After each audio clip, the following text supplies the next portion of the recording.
Oke. Assalamualaikum warahmatullahi wabarakatuh. Halo, Waalaikumsalam Waalaikumsalam warahmatullahi warahmatullahi wabarakatuh. wabarakatuh. Bapak, Ibu, para orang tua yang luar biasa. Terima kasih sudah meluangkan waktu pada malam hari ini. Dan selamat datang di sesi Night Parenting Green Montessori School. Perkenalkan, nama saya Lely Sumaryati yang akan memandu acara malam ini. Dan hari ini kita akan membahas topik yang sangat penting dan relevan, yaitu bullying. Dengan judul Bully Stop, Happy Start. Seperti kita ketahui bahwa bullying adalah masalah yang serius dan bisa berdampak buruk pada perkembangan anak-anak kita. Bullying adalah masalah yang bisa terjadi di mana saja, di sekolah, di lingkungan rumah, maupun di dunia maya. Dengan memahami dan menghadapinya bersama, kita dapat membantu anak-anak kita merasa lebih aman dan didukung dalam setiap aspek kehidupan mereka. Bapak Ibu, selanjutnya mari kita sama-sama lihat video profil narasumber kita, yaitu Ibu Intan Erlita.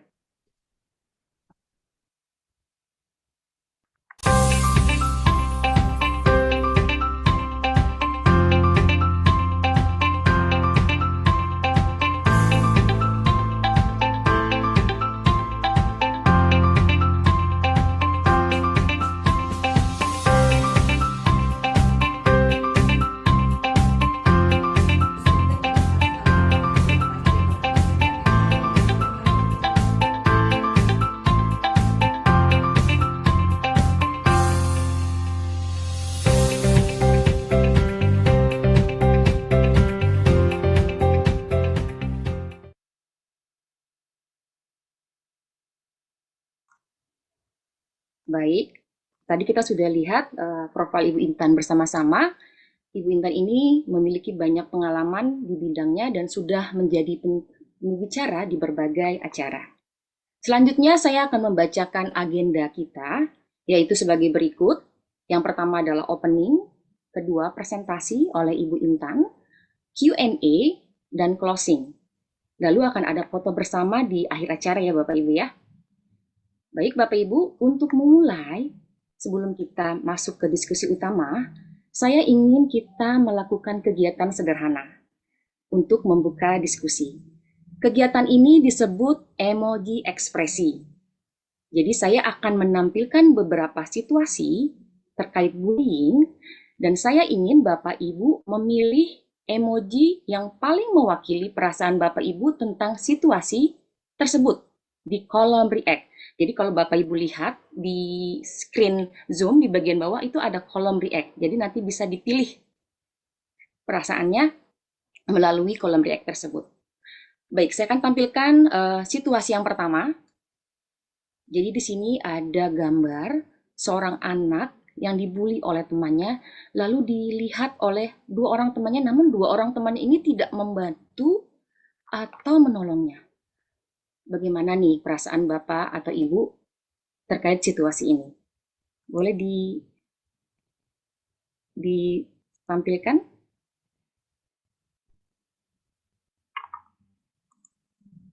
Oke.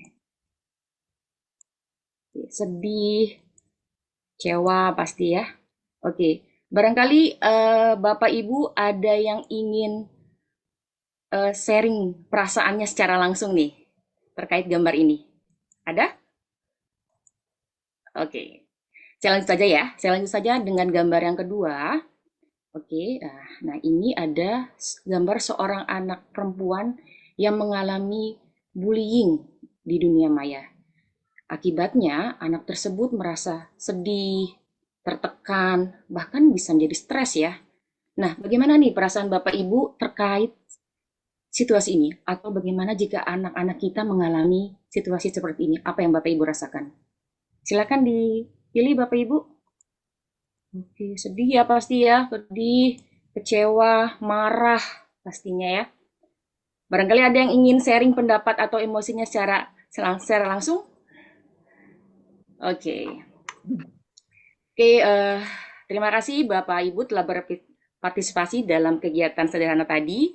Saya berharap ini membantu kita semua menyadari betapa beragamnya reaksi emosional ya terhadap bullying.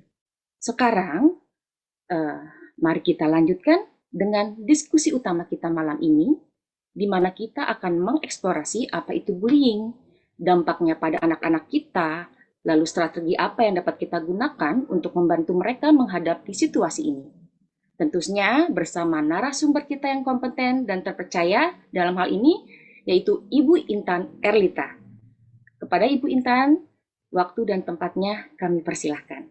Silakan Ibu Intan. Assalamualaikum warahmatullahi wabarakatuh. Apa Waalaikumsalam kabar? warahmatullahi wabarakatuh, Waalaikumsalam Ibu Waalaikumsalam Intan. warahmatullahi wabarakatuh. wabarakatuh. Miss Leli apa kabar? Sehat Miss Leli? Alhamdulillah Ibu sehat. Ibu bagaimana kabarnya? Alhamdulillah sehat. Makasih udah buka Alhamdulillah. acara di malam hari ini ya, Miss Leli ya. Iya. Saya juga nggak lupa untuk mengucapkan selamat malam kepada Miss Norma ya, selaku direktur sekolah. Juga tadi saya udah lihat ada di sini Miss Norma, apa kabar? Kemudian juga ada Miss Mita, ya, prinsipal dari TK, dan juga Miss Dayan dari prinsipal SD. Tidak lupa kepada seluruh para orang tua murid yang sudah hadir pada malam hari ini dari orang tua murid Green Montessori ya. Pertama-tama saya ingin mengucapkan salut ya, sangat salut nih buat orang tua murid yang hadir malam hari ini karena ini satu hal yang harus saya apresiasi ya, baik dari pihak sekolah maupun dari pihak orang tua murid bahwa mau meluangkan waktunya di Jumat malam ya, malam Sabtu ya, malam di mana udah menuju weekend, tapi saya lihat kehadirannya cukup banyak, artinya cukup banyak orang tua yang tertarik untuk belajar parenting ya, dan ini sesuatu hal yang harus kita apa ya, syukuri ya, bahwa orang tua banyak belajar sekarang ya, Miss Leli ya. Iya benar. Oke, kalau gitu aku mulai aja Miss Leli ya. Silakan Ibu Intan. Ya. Oke, malam ini kita akan membahas mengenai bully stop, happy start gitu ya. Ini hal yang memang harus kita ketahui buat para orang tua semuanya bahwa bullying ini kan menjadi hot issue ya gitu ya. Dan bullying ini termasuk salah satu kekerasan yang terjadi di lingkungan. Ini lingkungannya bukan hanya spesifik di sekolah ya, tapi di semua lingkungan ya. Ini bisa terjadi namanya bully gitu. Tapi karena ini kali ini adalah bahasanya di orang tua murid di sekolah, maka kita akan membahasnya di lingkungan sekolah ya. Nah, sekarang izinkan saya untuk share slide terlebih dahulu. Oke. Sudah terlihat ya, Bapak Ibu semuanya, teacher semua udah ya. Jadi kita akan membahas mengenai Bully Stop Happy Start. Ini judul yang menurut saya singkat, jelas, padat ya, karena memang salah satu kunci dari bully itu terhenti akan menghadirkan sebuah kebahagiaan gitu kan. Tapi bully ini akan terhenti jika kita berada di lingkungan yang nyaman ya dan aman. Nah, jadi sekarang kita harus pahami dulu para orang tua semuanya bahwa gimana sih caranya biar kita ini bisa menghadirkan lingkungan yang nyaman. Kemudian bully itu apa sih gitu? Karena orang tua juga jangan confuse nih, karena anak-anak tuh banyak juga ya dia bercandanya fisik gitu kan. Tapi kita menganggap itu bully. Nah, jadi biar tidak terjadi irisan yang salah, saya akan jelaskan sedikit mengenai bully itu apa sih. Nah, ini dia. Jadi bully itu atau bullying ya, dia adalah perilaku agresif. Jadi si pelaku ini agresif perilakunya ya. Dilakukannya secara berulang-ulang oleh seseorang, jadi bisa one on one ya, atau dia sekelompok orang terhadap individu atau kepada kelompok lainnya yang dianggap lebih lemah. Jadi simpelnya gini, bullying ini adalah perilaku agresif yang dilakukan bisa oleh satu orang atau berkelompok. Ya, ini pelakunya nih. Korbannya bisa satu orang, bisa per kelompok. Tapi pasti pelaku mencari korban yang jauh lebih lemah. Ya, jadi ini harus dibedakan dengan perkelahian. Perkelahian itu misalnya laki sama laki ini suka berantem kan ya, buk buk buk buk buk gitu ya, itu bukan bullying. Karena apa? Kalau perkelahian itu biasanya terjadinya hanya sekali dan belum tentu yang satu lemah. Bisa jadi dua-duanya sama-sama kuat. Kenapa? Karena si korban itu berani melawan. Kalau bullying rata-rata, korban tidak berani melawan karena dia merasa lebih lemah atau dia merasa tidak mampu melawan kelompok ini. Nah, jadi ini harus dipahami oleh orang tua semuanya ya, karena beberapa kali saya kan suka jadi ini ya, psikolog yang visiting ke sekolah-sekolah gitu ya. Jadi ada beberapa orang tua yang salah mengasumsikan atau mengartikan bullying. Jadi pakai asumsinya sendiri gitu. Jadi kalau ada orang berkelahi dengan orang dibully itu beda. Kalau bully itu dia berulang. Maka kenapa banyak sampai menimbulkan mental illness di bullying ini? Karena dia dilakukannya bisa setiap hari, berminggu-minggu, berbulan-bulan dan bertahun-tahun ya. Jadi ini yang namanya bullying. Maka kenapa bully itu harus diselesaikan atau di stop? Karena kalau enggak si korbannya ini dia mentalnya akan bukan terganggu dalam arti kata dia menjadi hilang ingatan ya, tapi akan mempengaruhi bagaimana karakter dia bertumbuh dan berkembang ke depannya. Nah, bullying ini eh, di awal-awal bullying itu hanya ada dua, Bapak Ibu ya. Itu bullying fisik ya. Fisik itu yang kita tahu dia memukul, menonjok, menendang gitu. Ada sentuhan kontak fisik yang melukai si korban ya. Yang kedua itu adalah bullying verbal. Bullying verbal ini memang tidak menimbulkan bekas dalam fisik kita atau dalam fisik anak kita. Tapi bullying verbal itu sama lukanya di mental karena dia bentukannya mengejek dalam bentuk kata. Jelek lu, gendut lu, gitu. Kok lu bodoh banget sih gitu. Jadi kalimat-kalimat yang mengintimidasi dan dilakukan berulang-ulang sehingga itu menyebabkan secara batin tuh terluka. Kalau ditanya lebih parah mana fisik dan verbal, dua-duanya sama bahaya. Cuma bedanya kalau fisik dia luka terlihat jadi mudah untuk diobati karena terlihat ya. Tapi kalau verbal itu lukanya nggak kelihatan karena dia ada lukanya di batin. Nah ini jauh lebih bahaya. Jadi orang tua harus memahami ini sama-sama bahaya antara fisik dan verbal. Bahkan verbal lebih bahaya lagi ketika orang tua tidak mengetahui karena lukanya di dalam, lukanya di jiwa ya. Lalu ada yang namanya bullying di dunia maya atau cyberbullying. Ini juga menjadi bullying yang eh, besar penyebab dari mental illness si korban.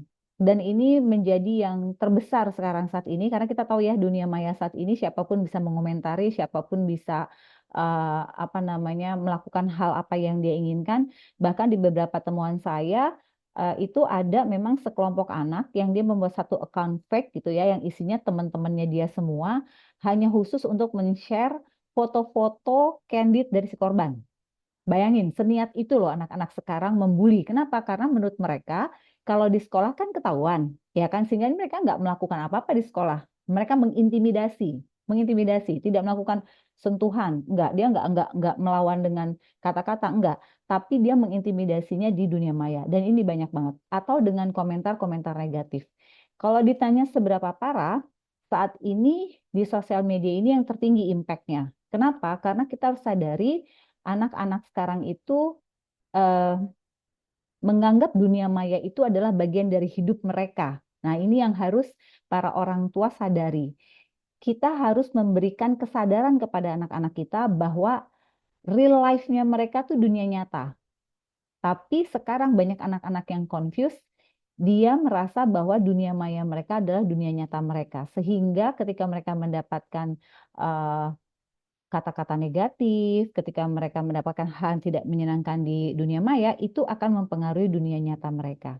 Nah, makanya kenapa ya kalau kita perhatiin, mungkin ini sedikit info juga buat para orang tua, kenapa anak-anak sekarang itu yang namanya likes gitu ya, yang namanya membuat konten, buat mereka tuh sangat penting karena mereka butuh untuk mendapatkan pengakuan dari luar.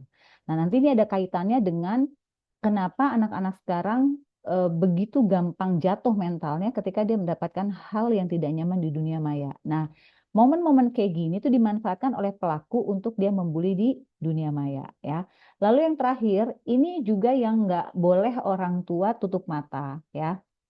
Namanya adalah bullying di area seksual atau pelecehan seksual secara dunia maya. Ayah bunda, para orang tua, kita udah nggak bisa tutup mata di area pelecehan seksual di dunia maya. Ini bahkan ada istilah ya, ada istilah nih, memperkosa tanpa menyentuh. Kenapa? Karena kita orang tua pun harus mengakui, karena ini kan ada SD juga ya, TK SD gitu ya. Sudah rata-rata mereka kan diberikan gadget ya. Gadget yang ada kamera depannya itu hati-hati karena bisa dipergunakan oleh pelaku-pelaku atau oknum-oknum yang memang mereka menargetkan anak kita sebagai korban dari pelecehan seksual ini. Case-nya cukup, walaupun nggak banyak, tapi ada ya, tapi ada. Tapi seperti yang kita ketahui bahwa case-case yang di area pelecehan seksual ini kayak gunung es ya. Yang muncul mungkin satu dua case, tapi kita nggak tahu di bawah yang korbannya nggak berani berbicara.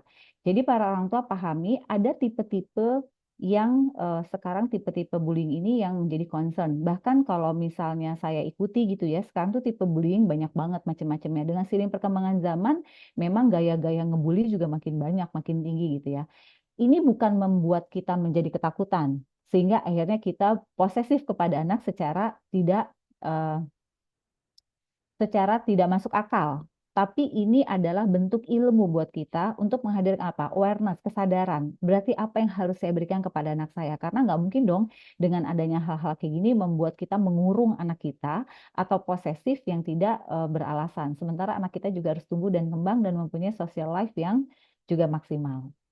Nah, kemudian dari tipe-tipe bullying ini kita akan masuk ke, kita pelajari dulu penyebab bullying. Bapak Ibu selama ini kita concern bahwa korban bullying itu adalah korban. Yes, kita agree di area itu. Tapi tahukah Bapak Ibu bahwa pelaku bullying pun korban?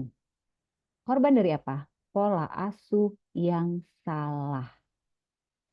Karena anak yang dibesarkan di lingkungan keluarga yang memberikan afeksi secara tepat, maka anak mendapatkan kasih sayang secara baik dan lengkap.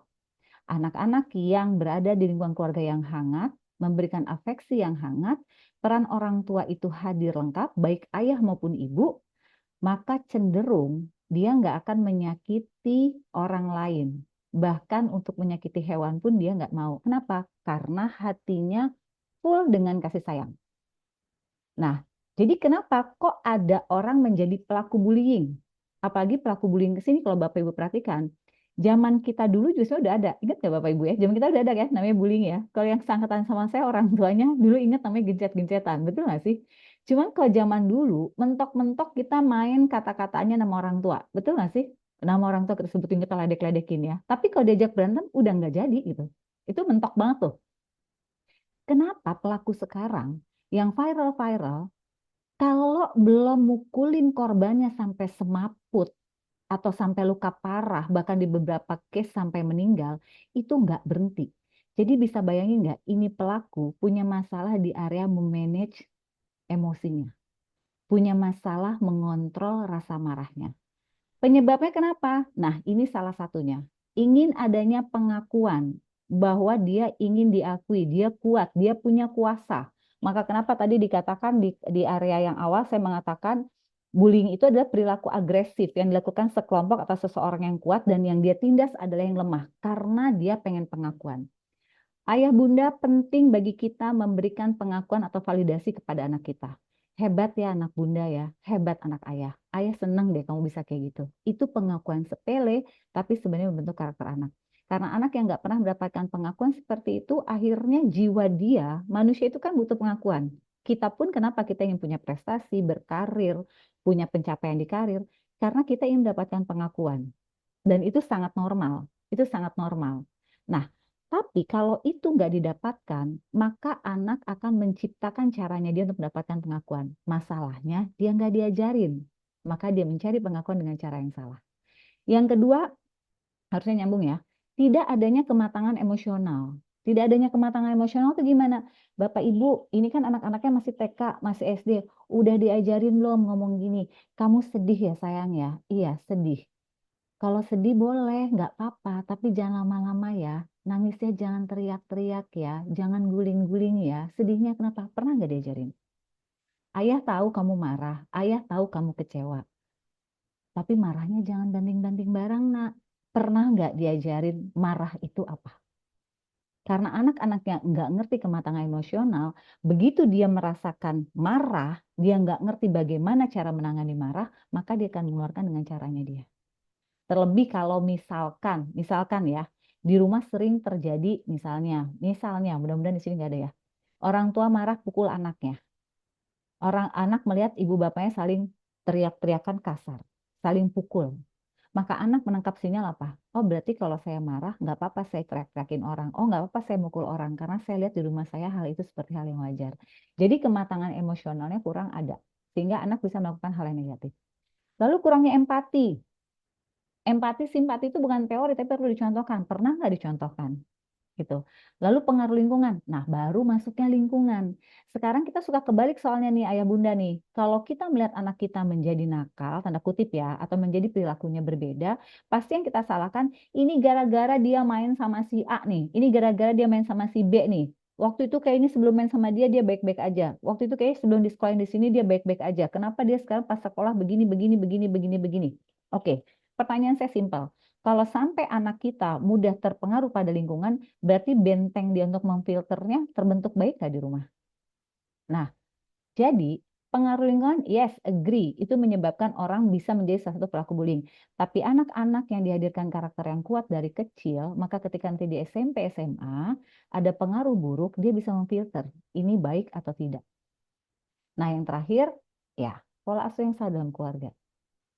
Nah, tentunya ini yang menyebabkan mereka menjadi pelaku. Jadi kalau ditanya, Mbak Intan, anak saya menjadi korban, bla bla bla bla. Iya, itu korban. Tapi pelaku juga korban. Maka biasanya saya kalau menangani kasus-kasus bullying, saya mau ngobrol sama orang tua si pelaku dan saya mau ngobrol dengan orang tua korban. Karena yang harus diselamatkan dua karakter anak ini. Ya kalau nggak sekarang saya punya prinsip, anak menjadi pelaku bullying belum tentu masa depannya suram. Betul nggak sih? Tergantung bagaimana kita me- me- em, memegang anak ini gitu. Dan anak yang menjadi korban bullying bukan berarti dia seumur umur akan menjadi korban bullying. Ya. Nah, sekarang kita bahas di sisi korbannya. Korbannya gimana? Perbedaan yang terlihat secara fisik. Banyak memang anak-anak sekarang tuh jadi zaman dulu lah membuli karena fisik yang berbeda. Ya, bisa mungkin anaknya tinggi banget, atau mungkin rambutnya ikal, atau mungkin dia cantik ya, terus yang lainnya nggak suka, atau mungkin mereka minder dan segala macam, terlihat lemah, nggak percaya diri, pola asuh yang kurang tepat, kurangnya dukungan sosial. Sekarang pertanyaannya simpel aja. Kenapa seorang anak bisa terlihat lemah dan tidak percaya diri? Jangan-jangan bentakan kita setiap hari kepada anak yang mematikan percaya dirinya. Jangan-jangan figur ayah yang menghasilkan keberanian gak pernah hadir buat dia. Sehingga dia nggak tahu gimana caranya membela diri. Sehingga dia nggak tahu gimana caranya ketika ada orang ngambil hak saya berani berkata tidak. Saya nggak tahu gimana caranya ketika ada orang mengatai saya nggak bisa bela diri karena saya nggak pernah diajarin. Nah, jadi korban bullying pun terjadi karena salah satunya pola asuh yang salah. Nah, tentunya ini menjadi awareness kita lagi nih. Apakah saya salah nggak dalam mengasuh? Apakah saya mendidik anak seperti apa? Mendingan kita menyadari ada yang salah sama kita dalam mendidik anak, kemudian kita perbaiki dan belum ada kata terlambat dibanding kita tutup mata. Dan kita selalu menyalahkan anak kita atau si pelaku. Oke, ya. Jadi ini pahami dulu nih, ternyata korban bullying dan pelaku bullying adalah sama-sama korban dari kesalahan pengasuhan, ya. Nah, ini yang harus dipahami. Kenapa? Karena orang-orang yang dengan karakter kuat, anak-anak yang dengan karakter kuat cenderung tidak menjadi target dari pelaku bullying atau tidak menjadi pelaku bullying. Kenapa? Karakternya udah kuat. Karakternya udah jadi. Nah, orang-orang kayak gini nih biasanya nih humble ya. Terus dia happy gitu. Makanya kan temanya hari ini adalah kan bully stop, happy start ya. Nah, kemudian dampak bullying apa? Nah, dampaknya nih ternyata ada di dua-duanya. Jadi si korban terkena dampak, pelaku juga dampak. Kalau si pelaku bullying ini ya nggak duduk bareng untuk membenarkan karakter anaknya, ya, maka ke depannya ternyata dia akan selalu menjadi pelaku dalam peran yang berbeda. Masalah perilaku dan mental akan muncul. Keterbatasan sosial, orang gak ada yang mau main sama dia karena dia selalu bermasalah. Dia troublemaker.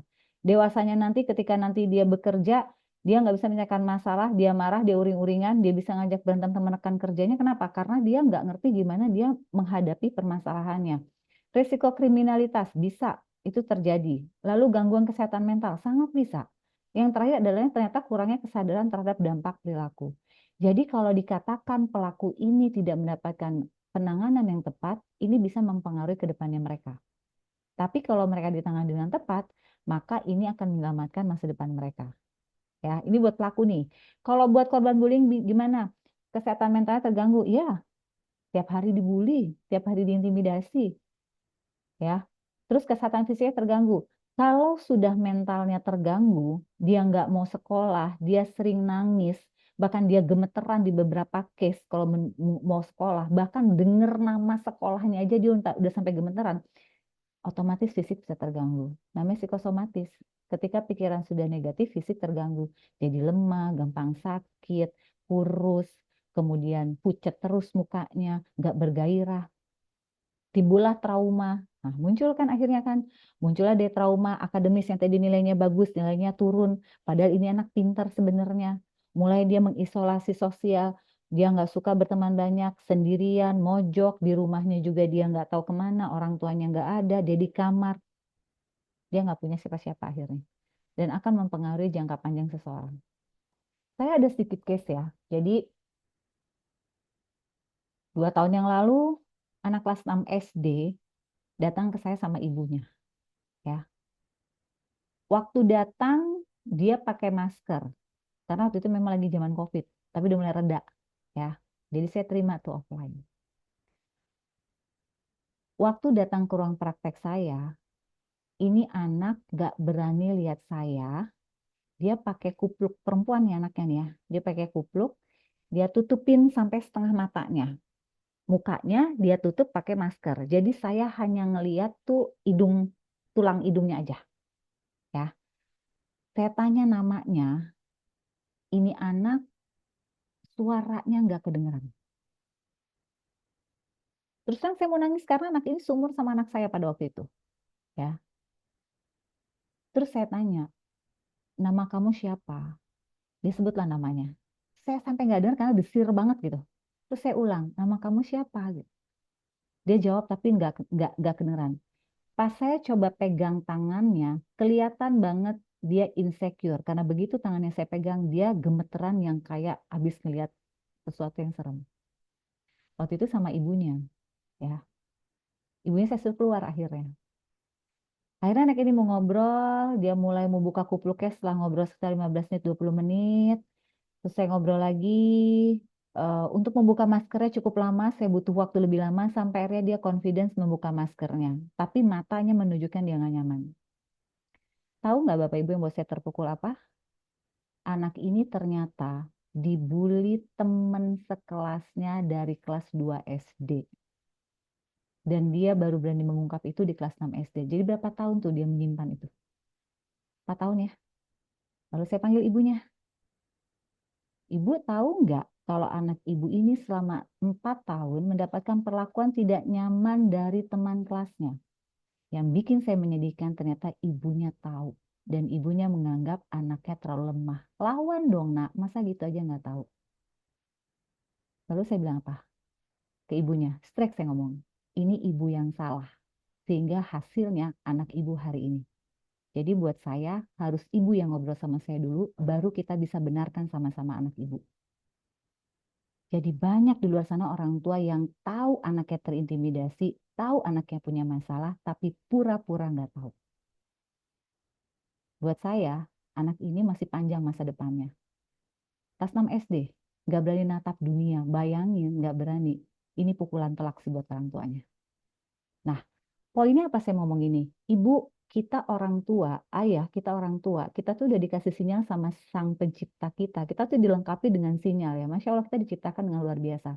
Kita punya alarm, Bu. Kita punya alarm, Pak. Kalau alarm dari tubuh kita menyala, ada sesuatu yang salah sama anak kita, maka cari penyebabnya. Jangan sampai bertahun-tahun dan itu menyebabkan efek yang luar biasa. Nah, stop bullying. Harus dimulai dari kita. Bapak Ibu, kalau anak kita yang tadinya ceria jadi pendiam, anak kita yang tadi nilainya bagus terus nilainya jadi nggak bagus, anak kita yang tadinya dia aktif jadi nggak aktif, perubahan-perubahan yang sangat spesifik dan berlangsung lama, harus aware. Kita harus tahu ada masalah apa, walaupun tidak selalu bullying, tapi ada masalah yang mengganggu anak kita. Bapak Ibu, jika anak Bapak Ibu agresif, jika anak Bapak Ibu marah-marah, jika anak bapak ibu kalau marah lempar barang, teriak-teriak, kalau manggil mbak di rumah udah pakai otot, kalau marahin nggak, alarm. Jadi kita yang memulai dari rumah, baru setelah itu kerjasama dengan sekolah. Apa yang saya lakukan? Bagaimana kerjasama dengan sekolah? Oke, butuh ahlinya, datang. Bapak Ibu harus bersyukur ketika sekolah menyiapkan ahli, psikolog atau psikiater yang bekerjasama. Percaya deh Pak, Bu, bekerja sama dengan ahlinya atau pakar itu sebenarnya menyelesaikan masalah sebelum masalah itu jadi besar. Karena kita berbicara dengan jiwa, kita berbicara dengan karakter, kita berbicara dengan sesuatu yang intangible, nggak bisa dilihat. Kalau fisik terlihat, jiwa nggak kelihatan. Jadi kita harus stop bullying dimulai dari kita orang tua. Bahkan jika kita menyadari kalau kita marah sama anak, teriak-teriak, ngomongnya negatif, maka kita harus stop itu dari diri kita. Karena bisa jadi jangan-jangan anak kita mulai dibully, dimulainya dari rumah. Nah, jadi stop bullying ini adalah dimulainya dari rumah, bekerja sama dengan sekolah. Jika di beberapa case dibutuhkan untuk berkoordinasi dengan ahlinya, jalanin. Kenapa? Yang diselamatkan karakter anak kita. Ingat Bapak Ibu, anak kita adalah our legacy. Dia bertarung di masa depan yang kita nggak tahu kita masih ada apa nggak Pak di masa depan. Maka kita akan meninggalkan anak kita menjadi apa? Pemenang atau dia kalah. Ya, jadi stop bully. Lingkungan rumah. Yang pertama lingkungan rumah. Ya, orang tua punya peran besar untuk mencegah anak menjadi korban maupun pelaku bullying. Jangan sampai dengan pola asuh yang salah, dengan pola asuh kita yang otoriter, kita menciptakan monster di masa depan. Anak kita yang laki-laki akan jadi suami, akan jadi kepala keluarga. Anak kita yang perempuan akan jadi ibu. Kita akan menciptakan generasi kayak apa ke depannya. Nah, jadi ini harus dipahami bahwa, oh, lingkungan rumah ikut andil. Iya, sangat ikut andil. Dan harus dipahami bahwa pola asuh menjadi andil yang pertama.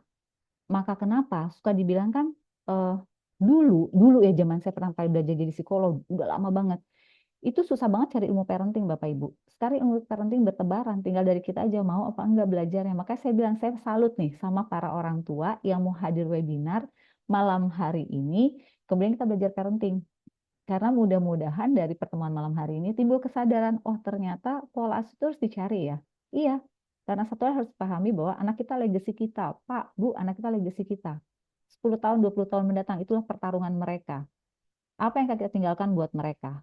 Hari ini kita berdiri hasil pola asuh orang tua kita, hasil pola asuh pendidikan guru-guru kita. Apakah kita ditinggalkan karakter oleh orang tua kita yang loser, atau kita ditinggalkan winner di masa sekarang? Nah, sekarang PR-nya ke depan.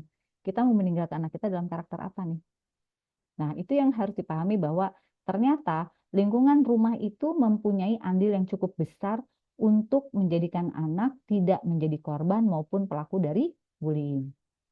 Lalu setelah itu dari mana? Sekolah, udah pasti. Ini karena kita bahasanya sekolah ya, walaupun bullying bisa terjadi di mana aja gitu kan. Nah, lingkungan sekolah punya peran untuk mencegah siswa-siswanya untuk menjadi korban atau maupun pelaku bullying. Timbulkan awareness, timbulkan kesadaran, timbulkan campaign, sehingga anak-anak itu tahu dan sangat dibolehkan pelaku itu dihukum. Kenapa? Karena dia harus mendapatkan efek jerah. Hukuman itu kan targetnya adalah anak mendapatkan hukuman yang sesuai dengan kesalahannya. Tujuannya buat apa? Buat dia belajar sehingga dia tidak mengulangi. Adanya efek jerah sehingga dia takut mengulangi. Maka harus adil. Pelaku bullying, siapapun orang tuanya, harus diberikan hukuman sesuai dengan porsi kesalahannya. Dan korban harus mendapatkan penanganan. Kita lihat seberapa dampak yang terjadi pada si korban. Kalau memang dampaknya sangat luas ya mungkin bisa melibatkan ahli. Tapi kalau dampaknya tidak terlalu luas dan bisa ditangani oleh orang tuanya, ya orang tuanya yang mendampingi. Ya. Dan Bapak Ibu sedikit saya concern, jika anak kita salah Bapak Ibu, misalnya nih, anak kita menjadi pelaku atau anak kita menjadi korban, let's say sekarang menjadi pelaku. Ketika anak kita dipanggil oleh sekolah karena anak kita melakukan kesalahan, Bapak Ibu tolong banget jangan pasang badan kalau tahu anak kita salah. Pasang badan kayak gini, ya udahlah Miss, gitu aja, dimaafin ya Miss, gini-gini dihukum. Masalah anak-anak nggak bisa. Karena dari kesalahan dan dia diberikan hukuman, dia belajar untuk karakter ke depannya. Bahwa melakukan kesalahan pasti ada konsekuensi yang akan saya hadapi dan itu tidak enak. Bayangkan kalau setiap anak kita salah, pihak sekolah memanggil, kita lalu pasang badan supaya anak kita nggak dihukum. Pertanyaannya, apakah di masa depan ketika anak kita buat kesalahan, kita bisa selalu pasang badan? No. Maka belajar kepada anak, kalau kamu buat salah, pasti ada hukumannya. Jalani. Lalu apa tugas orang tua? Helikopter view, melihat sejauh mana bekerja sama sama sekolah. Karena sekarang saya lihat banyak banget orang tua yang kalau anaknya dihukum, datang ke sekolah, marah-marahin gurunya supaya anaknya nggak dihukum. Bapak, Ibu, percayalah, anak Bapak nggak belajar apa-apa, selain tenang aja, ada bokap gue. Ingat kasus yang viral beberapa waktu yang lalu, yang cukup besar, ada orang sampai mukulin, lalu anaknya lumpuh yang dipukulinnya. Ingat ya? Salah satu yang viral, video viral yang amatir rekam, dia ngomong apa ketika dia pukulin tuh korban sampai kayak udah lumpuh, tenang aja beres, bapak gue bisa beresin semuanya. At the end, bapaknya hilang. Hilang apa? Ternyata ada langit di atas langit. Artinya Pak, Bu, kita bisa menciptakan monster di masa depan jika kita memberikan perisai yang salah. Membela boleh, tapi pada tempatnya. Ini please banget jadi concern, karena banyak terjadi hal-hal kayak gini. Lalu kalau anak kita menjadi korban gimana? Maju. Kita harus membela hak anak kita. Kita harus maju buat anak kita. Majunya kita, majunya kita untuk menyelesaikan masalah ini. Speak up, kita memberikan sinyal kepada anak kita ruang nyaman. Karena bagi para korban bullying itu yang dia alami adalah insecure. Dia merasa nggak nyaman. Maka ruang nyaman harus diberikan. Dengan apa? Orang tuanya hadir mendampingi. Ya, nah ini peran sekolah juga tinggi, maka butuh kolaborasi antara sekolah dan orang tua. Bukan saling menyalahkan, bukan saling tunjuk-menunjuk. Karena begitu bapak menyekolahkan anak di sini, begitu ibu menyekolahkan anak di sini, artinya kita shake hand, yuk berarti kita bekerja sama mendidik karakter anak saya titipkan ke sekolah untuk menjadi karakter yang hebat. Nah, bagaimana dua pihak yang saling shake hand ini tiba-tiba saling menunjuk. Jadi penting banget kolaborasi. Penanganannya bagaimana bullying? Yang pertama doa, ya. Karena ada hal yang kita orang tua terbatas panca indera. Betul ya? Kayak saya ada di ruangan hari ini, di balik tembok saya nggak tahu anak saya lagi ngapain. Saya nggak tahu anak saya lagi buka handphone apa yang dia buka. Betul ya? Ada hal-hal kita terbatas panca indera sebagai manusia, sebagai orang tua. Maka saya sangat percaya the power of doa itu menembus langit. Jadi ada pagar-pagar tak terlihat yang kita minta kepada Sang Pencipta supaya menjaga anak-anak kita. Jadi jangan pernah putus. Kalau saya ingat ya, guru saya pernah ngomong adalah, Mbak Intan, ketika anak kita ditawari hal yang buruk, misalnya merokok deh ya, sekarang ya gitu kan. Lalu anak kita bisa mengatakan tidak pada tawaran itu, sejatinya itu adalah doa yang dikabulkan. Karena kita kan berdoa menjaga anak, betul ya? Nah, hal-hal kayak gitu yang harus kita pahami. Jadi, buat para orang tua, jangan pernah berhenti berdoa, mengangkat tangan ke langit untuk mendoakan anak-anak kita selamat, bahagia dunia akhirat. Lalu yang kedua, orang tua sebagai role model. Ini harga mati. Karena 3M. Anak melihat, mendengar, meniru. Ketika dia lihat di rumah orang tuanya saling teriak, maka anak melakukan teriak di luar. Ketika anak melihat orang tuanya memukul, maka anak akan memukul di luar. Ketika dia melihat orang tuanya saling menyayangi, maka dia akan menyayangi di luar. Jadi dibalikin lagi ke orang tua, ingin menciptakan karakter anak seperti apa, tergantung role model kita di rumah. Karena kita yang bersama mereka lebih lama waktunya. Dia melihat, dia mendengar, lalu dia meniru. Lalu yang ketiga, ajarkan nilai-nilai kehidupan, norma, dan adab kepada anak. Nilai-nilai norma ini yang missing. Ingat Bapak Ibu, untuk menumbuhkan karakter itu bukan hanya IQ, bukan hanya intelektual, tapi butuh dua hal yang sekarang kurang diperhatikan oleh para orang tua, yaitu adanya emosional, kematangan emosional, dan spiritual. Untuk menjadikan karakter tangguh dari ilmu psikologi dibutuhkan tiga ini, IQ, EQ, dan SQ. Jadi kalau sekarang hanya concern di IQ dengan memberikan nilai les terbaik, private dan segala macam, jangan lupa untuk memberikan asupan kematangan emosional dan basic agama yang cukup. Kenapa? Karena banyak pelaku-pelaku bullying itu yang melakukan bukan orang-orang yang bodoh. Kebanyakan mereka orang-orang pintar, ada juga. Kenapa? Tapi mereka tidak diajarkan kematangan emosional dan adanya basic agama yang baik. Lalu ciptakan lingkungan yang aman dan penuh kasih sayang dalam keluarga. Ini penting banget. Ingat tadi saya di awal ngomong apa? Anak yang dibesarkan dengan kasih sayang, afeksi yang full, ya, rumah yang hangat, dia cenderung menjadi pelaku itu tipis, insya Allah. Menjadi korban juga tipis. Kenapa? Karena karakternya udah kuat. Karakternya udah jadi. Karena buat dia ngapain saya nyakitin orang? Ngapain saya ini udah penuh? Jadi dia nggak akan cari perhatian. Ya. Lalu adanya pengawasan di orang tua. sekarang ini memang anak-anak sekarang ya TK, SD itu udah luar biasa pengetahuannya karena mereka mendapatkan ilmu yang luar biasa juga gitu. Jadi kita harus memahami sebebas-bebasnya kita kepada anak, pengawasan kita juga jangan sampai lepas. Karena bahaya kalau anak kita terlalu dilepas di luar sana luar biasa gitu. Jadi saya nggak menyalahkan orang tua yang bekerja Senin sampai Jumat ya, atau bukan mungkin ada yang sampai waktu kerjanya luar biasa. Saya nggak bilang kuantitas, tapi saya bertanya, ada nggak quality time-nya? Punya nggak waktu yang berkualitas bertemu anak?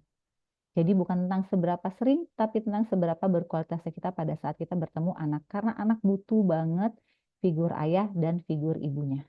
Ya. Lalu kolaborasi antara orang tua, pihak sekolah, dan komunitas atau lingkungan. Ini juga penting. Kolaborasi orang tua, komunikasikan dengan pihak sekolah. Karena pada saat kita mempercayakan anak kita di sekolah, maka yang menjadi orang tua di sekolah adalah guru-gurunya, terutama walasnya. Jadi harus satu sinergi, ya.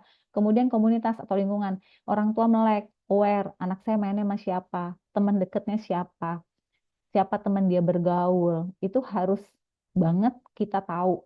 Karena biasanya dengan kita tahu siapa teman dekat anak kita bisa tahu juga perilakunya dan kebiasaannya, ya kan? Kayak kita nih kalau deket sama orang punya lingkungan, punya bestie gitu kan.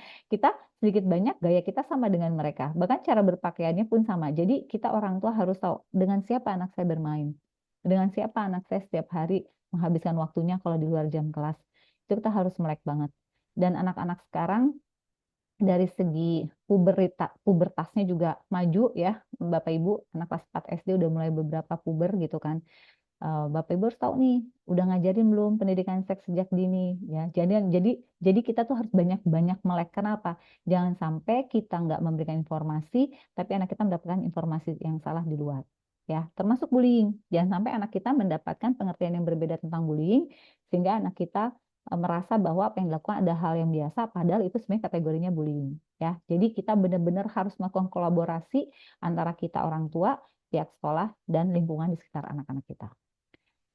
Yang terakhir, ini yang penting, ketika kita bisa memberikan kesadaran kepada anak kita tentang pentingnya kita memahami bullying itu apa, memberikan masukan kepada anak kita, bahkan mungkin ya, kita bisa menyelamatkan anak kita yang mungkin pernah jadi korban atau anak kita pernah jadi pelaku, maka percayalah akan tercipta kebahagiaan. Karena bahagia itu adalah sesuatu di mana kita merasa aman dan nyaman.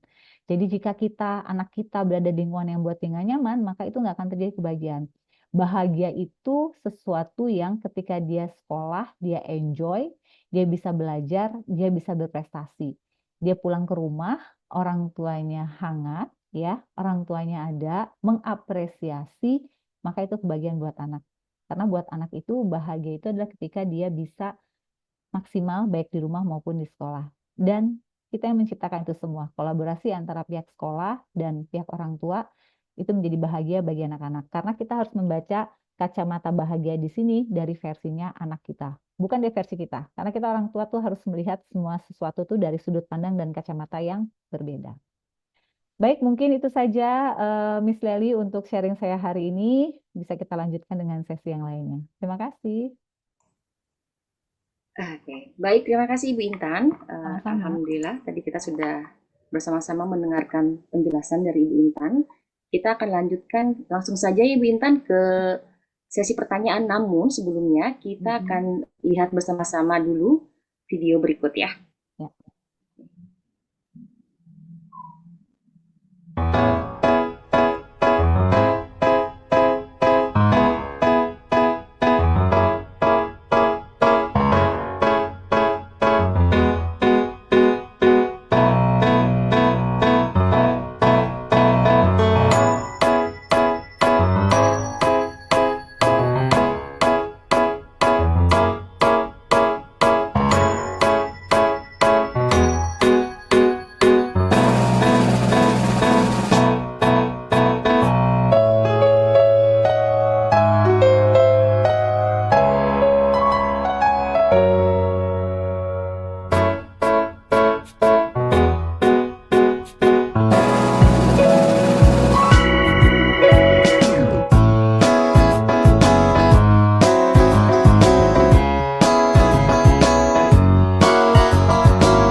Baik, Bapak Ibu, untuk pertanyaan bisa dituliskan di grup admin pertanyaan, ya.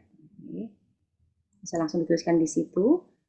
Eh, Oke, ini sudah ada beberapa pertanyaan yang masuk, Ibu Intan. Saya akan bacakan pertanyaan pertama ya. Pertanyaan pertama adalah bagaimana cara yang efektif untuk mengajarkan batasan atau limitasi kepada anak-anak agar mereka memahami mana perilaku yang dianggap bullying dan mana yang tidak. Ya. Seperti itu. Baik, terima kasih Miss Lely. Jadi ya memang anak-anak kita harus diajarkan. Tadi aku lihat di Green Montessori sendiri sebenarnya ada ya tadi seminar buat anak-anak ya mengenai bullying ya. Nah, mungkin orang tua juga bisa ngajarin nih ke anak-anaknya bahwa yang namanya bullying itu adalah perilaku di mana anak merasa tidak nyaman atau tidak merasa terpaksa. Contoh ya. Ada anak yang dia nggak suka misalnya dipanggil dengan kalimat-kalimat kata-kata yang tidak nyaman gitu buat dia, maka ajarkan anak untuk berani berkata tidak. Nah itu jadi orang tua harus kasih tahu ke anak-anaknya adalah, nah kalau kamu mendapat perlakuan yang nggak nyaman dari teman kamu, kamu harus berani ya bilang kamu nggak suka, kamu nggak mau dipanggil kayak gitu. Jadi ajarkan anak kita untuk dia berani mengeluarkan apa ya, membela diri ketika dia mendapatkan perlakuan tidak nyaman dan paksaan. Nah, ini kenapa? Karena irisannya tipis kadang-kadang Miss Sally ya. Misalnya anak-anak kan suka suka bercanda tuh dorong-dorongan gitu ya. Kadang-kadang anak-anak ya ada Iya, anak-anak yang benar. bercanda suka teriak-teriakan. Tapi buat beberapa anak itu biasa aja. Tapi buat beberapa anak itu dia nggak suka. Maka ajaran kepada anak kita jika ada perilaku atau tindakan dari teman kita yang kamu nggak suka atau kamu merasa nggak nyaman atau kamu merasa dipaksa untuk berani berkata tidak. Lalu yang kedua, kalau dia nggak berani ngomong berkata tidak atau dia merasa tidak berani melawan orang-orang itu, maka ajarkan anak kita untuk berani berbicara kepada gurunya. Nah, ini yang penting nih. Jadi anak-anak diajarin. Kalau kamu nggak suka, terus kamu nggak berani ngomong sendiri, ya udah kamu ngomong sama guru, ngomong sama wali kelas kamu atau cari guru yang buat kamu itu nyaman. Nah, edukasi seperti itu harus diajarkan oleh orang tua kepada anaknya sehingga anak sinyalnya tuh keluar gitu loh, alarm bahayanya keluar gitu. Nah, itu yang harus dipahami. Lalu yang ketiga, ajaran kepada anak kita jika kondisinya terdesak, dia merasa udah nggak nyaman, dia nggak suka, terus dia merasa terintimidasi, lari. Karena banyak korban-korban bullying itu dia nggak berani lari sehingga dia malah nangis. Nah, semakin nangis itu malah semakin dia akan dibully oleh teman-temannya. Maka ajarkan anak kita untuk berani lari dan cari orang terdekat yang bisa untuk membela dia. Jangan dilawan. Nah, ini saya kasih tahu nih, karena gimana? Kalau pelaku bullying itu jarang yang sendiri, pasti dia rame-rame gitu. Ketika dilawan, khawatir nanti fisiknya akan lebih ada kontak fisik yang lebih menyeramkan. Jadi edukasi seperti itu sih yang harus dikasih tahu kepada anak kita. Nah, kalau batasan sentuhan, tadi lagi setiap orang berbeda gitu. Tapi yang pasti kita ajarkan jika kamu merasa sakit, merasa nggak nyaman, merasa dipaksa, nah itu apa yang harus dilakukan, dikasih tahu step-stepnya. Nah, edukasi itu sih dari orang tua penting buat anak. Iya, berarti pentingnya edukasi dari rumah ya Ya, untuk pengaman bullying dan bagaimana mereka untuk mengatasinya. ya, Seperti tadi ya, ya, berani untuk berbicara, melawan atau membela dirinya. ya, Terima kasih Binta untuk pertanyaan pertama. ya, Ini ya. kita langsung aja ya untuk pertanyaan yang kedua. Mm-mm, Pertanyaan yang kedua ini mengenai cyberbullying atau mm-mm, ya yang menjadi semakin umum dan marak ya. mm-mm, mm-mm. Bagaimana cara efektif untuk mendeteksi dan menangani kasus cyberbullying ini, Bu Intan? Hmm. Ya, Nah, cyberbullying ini agak menarik nih Miss Leli ya, karena benar. eh, masalahnya nggak semua orang tua tahu ya anak tuh punya Benar, sosial benar media. itu. Iya, Nah, ya, kita tuh orang tua harus tahu sih anak kita udah punya sosial media apa enggak. Ini the power of komunikasi di keluarga sih Miss Leli yang harus dipahami mm, gitu ya, karena sosial media itu kencang banget apa arus-arus informasinya baik yang positif maupun negatif ya. Oke, tapi iya, kalau ditanya gimana caranya menghadapi cyberbullying. Kalau kita orang tuanya tahu sosial media anak kita, biasanya kita dengan mudah bisa mendetek dari komen-komen itu ya gitu. Kecuali mhm, mungkin yang DM mungkin kita nggak tahu ya. Kecuali memang ada kesepakatan kepada anak-anak kalau anak-anak itu membuat sosial media itu harus di handphone orang tua, misalnya harus benar. teropen. Nah itu mungkin lebih Mhm, aman karena kita bisa ngelihat tracknya gitu. Tapi bagaimana jika kita nggak tahu gitu kan? Yang pertama harus dilakukan adalah amati. Karena mau bullyingnya dari dari media sosial, mau bullyingnya dari fisik, mau bullyingnya dari verbal, pasti ketika anak kita sudah terintimidasi, perilakunya berubah. Nah, mmm, maka amati dulu aja perilakunya. Setelah itu mhm, kita ajak ngobrol anak kita, jangan dipaksa ya, ajak ngobrol anak kita. Ketika dia sudah mulai mau terbuka, baru kita bisa tahu kamu dibulinya di mana nih, di sosial media kah, atau di sekolah kah, atau secara verbal. Jadi yang harus kita lakukan pertama kali adalah mengamati perilaku anak kita. Terus yang kedua adalah jika anak kita terlalu concern terhadap sosial media kepada gadget ya, bukan sosial media aja ya, kepada gadgetnya, kemudian dia sering ngebales-ngebales dengan kita kan sebenarnya bisa ngeliat ekspresi anak kita ya, makanya dituntut nih orang tua harus mengamati anaknya perilakunya. Kalau dia dalam kondisi tertekan kelihatan kok terintimidasinya gitu. Nah, itu yang mmm, harus dilakukan oleh orang tua. Nah, kalau ternyata akhirnya ketahuan dia mengalami cyberbullying, tentu yang pertama kita lakukan adalah menolong anak kita dengan menonaktifkan dulu di mana dia mendapatkan perilaku tadi gitu ya. Nah, mhm, kalau bentuknya udah ancaman, biasanya anak timbul ketakutan nih karena misalnya aku pernah nanganin dulu anak itu diintimidasi di sosial media. Jadi kayak semacam mhm. diperas gitu loh. Ya, Oh, mulanya kayak karena games online. Terus entah oke. karena satu dan lain hal, akhirnya dia di apa namanya kayak diperas secara uang gitu kan. Mhm, Terus mhm, ditakut-takutin namanya anak kita kan anak kecil-kecil ya gitu anak SD ya. Dia ketakutan tuh dibilang, "Oh, saya tahu kamu di mana sekolahnya, saya tahu gini." Itu dia mhm, mengalami ketakutannya luar biasa sampai orang tuanya bawa ke aku pada waktu itu. Nah, akhirnya yang dilakukan adalah yang pertama kita nonaktifin sosial medianya, lalu anaknya ya waktu itu konsultasi sama aku sama orang tuanya. Yang ketiga, anaknya di beberapa waktu tidak diizinkan dulu untuk dia membuka gadget kecuali dari gadget orang ya. tuanya. Jadi kalau untuk cyberbullying kayak gitu, jadi impactnya juga luar biasa sih. Jadi memang penting ya supervisi dari rumah tentang Harus. pemakaian gadget atau pemberian gadget di bawah umur sampai mereka Mm-mm. cukup, mereka bisa filter itu Betul. penting. Jadi gini ya, kalau menurut aku sih ini kuncinya bagaimana kita di rumah ya. Kuncinya bagaimana kita di rumah. Eh, Terus terang kalau aku sendiri gitu, sampai anakku yang paling kecil kan kelas 5 SD ya gitu ya. Hmm. Itu sampai sekarang dia belum punya, dia boleh main gadget karena sekolahnya kan udah pakai ini ya, masih udah pakai tab di sekolahnya Ya, gitu ya. ya.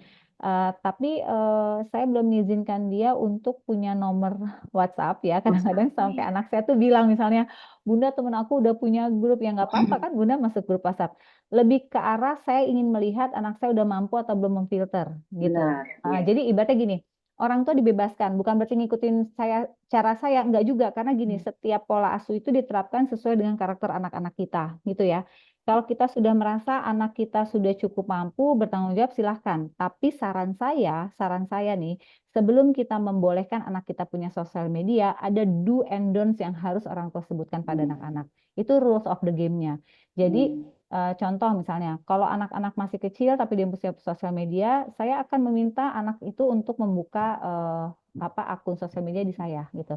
Ya, ini kan the power of komunikasi ya. Jadi ada rules-nya. Tujuannya apa? Kita melihat sampai sejauh mana. Nanti kalau anaknya udah kayak anak saya yang pertama kan udah kuliah ya misalnya dia. Jadi ya kalau Iya, dia mah ya udah kita percaya udah gitu mampu ya. filter Tapi ya udah. betul, tapi artinya pada saat kita membolehkan anak kita mempunyai sosial media gitu, itu artinya kita udah mulai tahu anak kita masuk satu tahap kepada dunia yang tidak tidak ada batasannya gitu. Jadi kita harus Iya, orang tua tuh harus punya rules-nya dan itu harus disepakati di awal. Kurang lebih kayak gitu ya.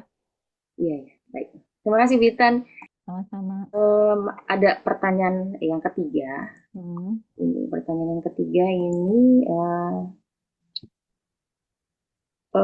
ini kalau anak dibully secara fisik, apa boleh diajarkan melawan dengan fisik juga? Atau kalau tidak bisa dilawan secara verbal, apa boleh dengan kita ajarkan untuk ya lawan aja gitu? Nah ini nih, ini sebenarnya pertanyaan yang saya sulit menjawabnya diri saya. Kalau saya sih pengennya bilang baus nak gitu ya pengennya ya. Iya, iya, iya, Tapi kan iya. kita harus ngajarin anak mengukur gitu. Kalau dia Hmm, berkelompok, dia berkelompok, anak kita mm-mm. melawan, habislah anak kita. Oh iya, Karena benar. dia berkelompok. Makanya Mm-mm. saya bilang, ajarkan anak dengan mengedukasi. Nah, kalau misalnya kamu merasa nggak nyaman dan merasa kamu takut, merasa kamu nggak mampu, lari. Lari itu bukan Hmm, berarti kalah. Ini harus dipastikan nih kepada anak-anak kita. Lari bukan kalah, tapi lari menyelamatkan diri kamu. Ya, hmm, karena kalau kita bilang, kamu kalau ditonjok, ditonjok balik. Ntar dulu kan situasi kita nggak tahu. Ya kan, kalau ditonjok balik rame-rame, habislah anak kita. Atau kekuatannya lebih kuat si pelaku dibanding anak kita gitu. Jadi artinya kita harus lihat juga anak kita seperti apa dan ajarkan anak kita sensitivitas gitu. Jadi kalau saya lebih menyarankan untuk tidak melawan untuk kasus bullying. Karena kondisinya kemungkinannya pasti rame-rame dan kalau dilawan anak kita lebih babak belur gitu kan. Nah, hmm. kalau verbal gimana? Boleh nggak kita melawan kalau verbal? Lihat dulu batasan melawannya kayak apa. Karena kita harus tahu nih antara membela hak atau jangan sampai kita mengambil hak orang lain gitu kan. Makanya saya suka bilang kalau untuk kasus bullying beda dengan kasus kalau kita berantem ya one on one ya. Tapi untuk Hmm, kasus bullying saya hmm, lebih menyarankan korban untuk mencari atau keluar dari hal yang membuat dia terintimidasi. Poinnya itu hmm. karena kalau dilawan akan semakin tajam lagi apa yang dilakukan oleh pelaku. Jadi untuk bullying ini emang benar-benar orang tua guru harus turun tangan dengan mengajarkan anak kita terbuka jika dia merasa terintimidasi di satu lingkungan atau sama satu orang atau satu kelompok. Pentingnya mereka untuk bisa menyampaikan perasaannya, komunikasi ke Betul, orang tua betul, atau guru betul. ya. Karena kalau dilawan saat itu juga khawatirnya si pelaku makin brutal. Iya, Nah, jadi iya akhirnya benar. nanti anak kita menjadi korban yang lebih jauh lagi, itu yang takutkan. Oke Bintan, lanjut ya Bintan ya, karena ini Mm-mm. banyak pertanyaan yang masuk ya, jadi Boleh. kita coba ambil pertanyaan yang mungkin mewakili semuanya. Mm-mm. Ini Mm-mm. pertanyaan yang keempat. Ini ada yang bilang kalau anaknya itu sering dibully karena anaknya itu tidak fokus di kelas sama teman-temannya. Hmm. Itu termasuk bullying atau bagaimana Bintan? Nah, anaknya karena nggak fokus ya. Iya, mm-mm. Hmm. Ini gini, eh, kalau anak itu udah merasa nggak nyaman dan mempengaruhi dia Mm-mm. jadi nggak mau sekolah, ya kan? Terus dia Mm-mm. jadi nggak eh, sering sering cari-cari alasan lah buat nggak sekolah, prestasinya malah makin menurun, malah fokusnya juga nggak hadir gitu. Mm-mm. Itu bisa bisa jadi dikategorikan bullying verbal, ya kan? Hmm. Nah, Mm-mm. artinya ini harus ditangani dengan baik gitu, karena kalau enggak nanti akhirnya si anak yang nggak pernah fokus ini akan selamanya nggak fokus gitu kan. Iya. Jadi itu yang harus dipahami oleh para orang tua sehingga orang tua juga tahu harus ditangani gitu. Karena kalau enggak nanti yang nggak fokus jadi makin nggak fokus gitu kan. Nah, Malah tambah turun semangatnya ya. iya, malah makin boro-boro fokus yang Hmm. ada dia terintimidasi dan memang kan bullying verbal itu dimulai dari kayak ngata-ngatain gitu ya. Nanti lama-lama kan kalau tiap hari akhirnya jadi labeling kan. Nah, orang kan di label negatif nggak enak ya. Nah, itu itu Benar. itu harus ditangani sih. Binta, ini pertanyaan yang terakhir ya. Mm-mm. Pertanyaan terakhir ini, bagaimana kalau anak kita tingkat toleransinya tinggi? Dia pernah cerita, pernah dibilang mirip pik sama temannya. Tapi dia bilang nggak apa-apa. Hmm. Dia bilang nggak peduli dan anggap itu biasa aja. Tapi orang tuanya nih yang merasa nggak nyaman dengan cerita-cerita anaknya seperti itu. Kayaknya kok anaknya menyepelekan temannya tuh seperti phishing seperti itu ya. Itu Ya, ya. gimana cara Nah, membantunya nih Bintang? eh, ini anaknya malah nggak apa-apa ya, malah orang Iya, tua. tapi orang Oke, tuanya yang worry malah. oke. Kalau selama anak kita nggak masalah, sekolahnya baik-baik aja, confidence-nya Hmm. juga aman-aman aja, prestasinya baik-baik aja, sosialisasi dengan teman-temannya baik-baik aja, kita nggak perlu ikut campur. Jadi ya namanya orang tua pasti tersinggung ya, namanya orang tua pasti sakit hati lah anaknya Iya. dikasih julukan-julukan yang negatif ya. Kadang-kadang saya juga kalau lihat anak-anak sekarang manggil teman-temannya dengan julukan-julukan yang kata-kata negatif gitu ya. Tapi saya lihat dulu gitu, kita helikopter view tadi, selama kok kita lihat anak kita bisa menangani, bisa menunjukkan dia nggak suka, bisa menunjukkan dia fine-fine aja dan nggak pengaruh kepada karakter dia, kepribadian dia, it's okay, biarkan anak-anak kita bernegosiasi dengan social life-nya gitu. Jadi kita cukup helikopter view, kecuali kita Mm-mm. udah melihat anak kita berubah menjadi negatif atau turun, baru Hmm. kita boleh untuk turun tangan ya, turun tangan ke pihak sekolah gitu. Jadi perlu diadakan ke mereka untuk mencari solusi ya, solusi Iya, masalahnya. Iya. betul. Kalau selama anak Mm. itu dia bisa mencari solusi, dia bisa menyelesaikan, kan kita Mm-mm. cukup helikopter view. Ya nggak? Benar. Kecuali kalau Mm-mm. kita lihat anak kita nggak berdaya, dia nggak mampu, dia terintimidasi, sekolah jadi nggak semangat, nilai turun, ya kita harus turun tangan lah orang tua ya. Jangan sampai Benar. cuek-cuek banget gitu. Oke, baik Bintan. Ini sebenarnya masih banyak sekali pertanyaan Bintan, tapi karena keterbatasan waktu, mungkin Ya, lain kali ya kita ya, bisa bicara dan lebih banyak lagi. ya. Baik deh Bintan, Alhamdulillah malam ini kita telah membahas topik yang sangat penting bagi Mm-mm. perkembangan anak-anak kita, yaitu Mm-mm. bullying.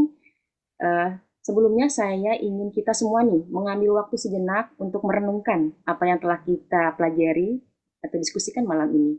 Mungkin itu adalah wawasan baru, perasaan empati yang lebih dalam terhadap anak-anak kita, atau mungkin langkah konkret yang ingin kita ambil untuk mendukung anak-anak kita semua nanti. Ingat Bapak Ibu, bahwa kita tidak sendirian dalam menghadapi tantangan ini. Kita memiliki komunitas yang kuat di sini. Guru, staf sekolah, bahkan sesama orang tua yang saya rasa memiliki dedikasi untuk memastikan anak-anak kita tumbuh di lingkungan yang aman dan penuh kasih sayang.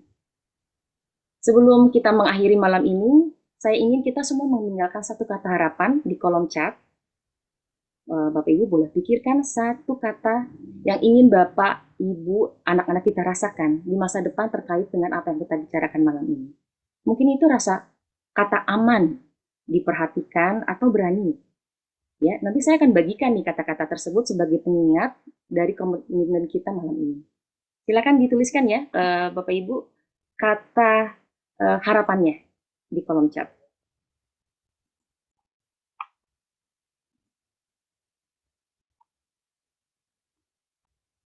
Bahagia, confidence, aman, kuat,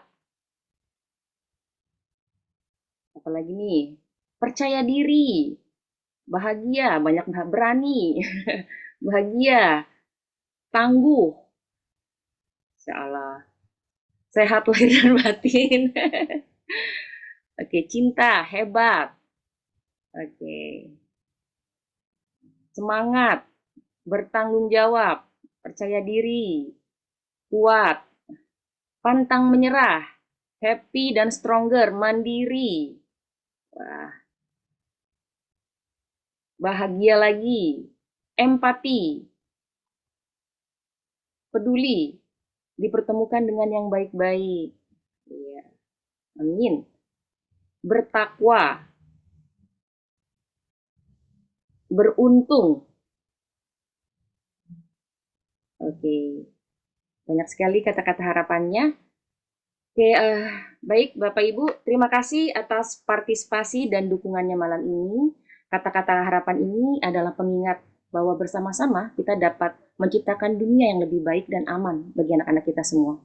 Saya berharap kita semua meninggalkan diskusi ini dengan semangat baru, ya, untuk melindungi dan mendukung anak-anak kita semua. Akhir kata, saya mohon maaf jika ada kata-kata saya yang kurang berkenan. Selamat malam dan sampai jumpa di sesi berikutnya. Assalamualaikum warahmatullahi wabarakatuh. Tapi Bapak Ibu, sebelum saya Waalaikumsalam tutup, warahmatullahi wabarakatuh. kita foto bersama dulu ya. Kita foto bersama dulu. Boleh dibuka videonya? Senyum. Oke.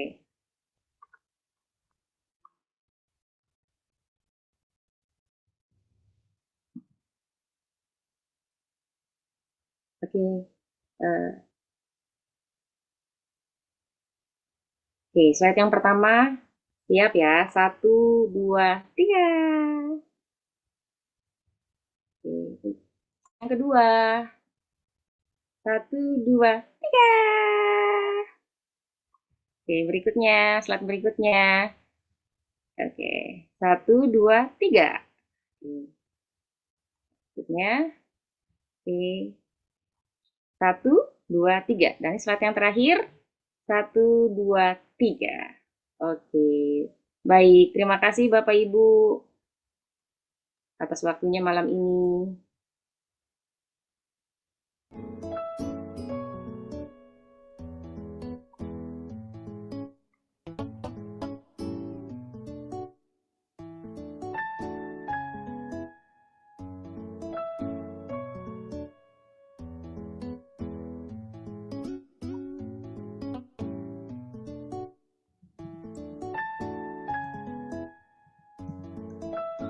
Thank you, Miss.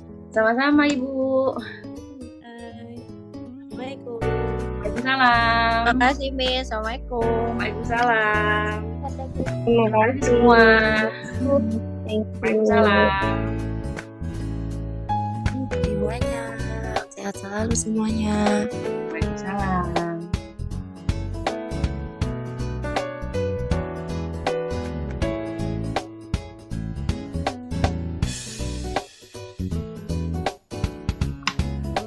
Oke, Bapak Ibu, Zoom akan saya tutup dalam hitungan 3 ya. Jadi maaf, 1, 2, 3.